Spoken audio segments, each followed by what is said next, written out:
Sveiki, į ką matėt mūsų vaizdo medžiagą apie mūsų artėjantį žaidimą. Tai bus LARP žaidimas su šratasvydžio elementais. Tai kviečiame visus registruotis, ne tik šratasvidininkus, bet ir paprastus žaidėjus.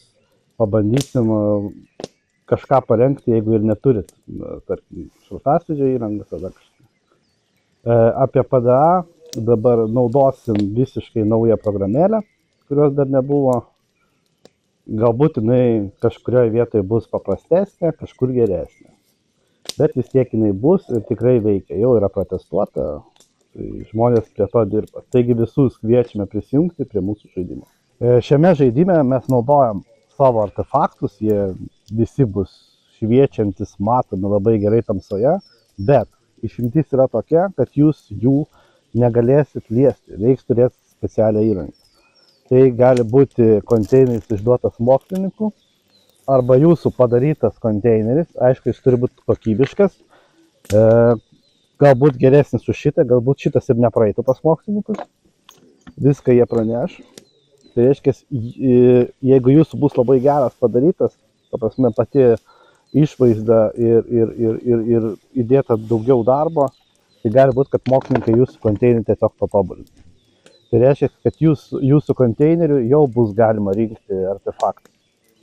Taigi, aš įtariu, kad žaidimo pradžioje mažai kas galės rinkti artefaktų, bet jūs juos matysite. Tai jų nereikia slėpti, kažkur dėti, uždenginėti lapais ar dar kažkom. Tiesiog jūs nusifotografuojat savo, jeigu jums reikia, pasižymit kažkur žemėlapį, dar kažkur ir turite šią informaciją. Iki tol, kol gaunat arba mokslininkų konteinerį, arba mokslininkai padaro jums jūsų konteinerį su didesnė apsauga nuo anomalinių poveikių. Ir tada jau jūs ant PDA tiesą galėsit pasižymėti tas artefaktus savo anomalijos ir taip toliau. Taigi, pirma taisyklė tokia bus. Dabar apie anomalijas. Anomalijos bus išmėtytos po poligono, jos tikrai taip arti nebus kaip mūsų video, jos bus daug toliau ir jų šiek tiek kitaip atrodys, galbūt bus daugiau to pačio efekto ir taip toliau. Šį kartą tiesiog padarėm tai, kad jums parodyti. Esmė kame, anomalija yra matoma, anomalija bus signalizuojama per programėlę ir anomalija žudys judesio daviklių, kaip ir buvo mūsų pirmam žaidime Stalkerio. Ten buvo tiesiog, jeigu tu prieini išgirsti anomalijos suveikimo garsą, tu pirmas žmogus esantis arčiausiai anomalijos miršta. Anomalijos laikas yra kažkur veikimo apie 50 sekundžių. Tai per tą veikimo laiką jūs galite judėti ir paimti, tarkim, vertingą artefaktą tuomet. Bet reikia žinot, kad anomalija persikrauna. Jeigu garsas vėl kartojasi, reiškia vėl miršta grupė žmogus, kuris yra arčiausiai anomalijos. Kiekvienas nukautas arba miręs žaidėjas ne nuo anomalijos virsta zombiu. Tai reiškia, jūs gausit kiekvienas stalkeris arba tiesiog žaidėjas rekvizitą, tai yra puskaukė su zombio veidu. Ją privalėsit užsidėti ir eiti į respawno vietą. Kol kas neatskleidžiam, kas tai per vieta, bet jau žaidimo pradžioje jūs žinosit, kur iš principo reikėtų eiti.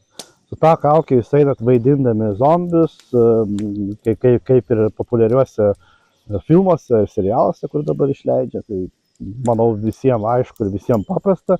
Zombiai nešneka normaliu balsu tarpusavį. Stengiamės negadinti atmosferos kitiems, nes jeigu kažkas sėdės krūme ir jūs tarpusavį šnekėsit žmonių kalba, šiek tiek išmušit iš žaidimo, iš rolės, išeisit ir taip toliau.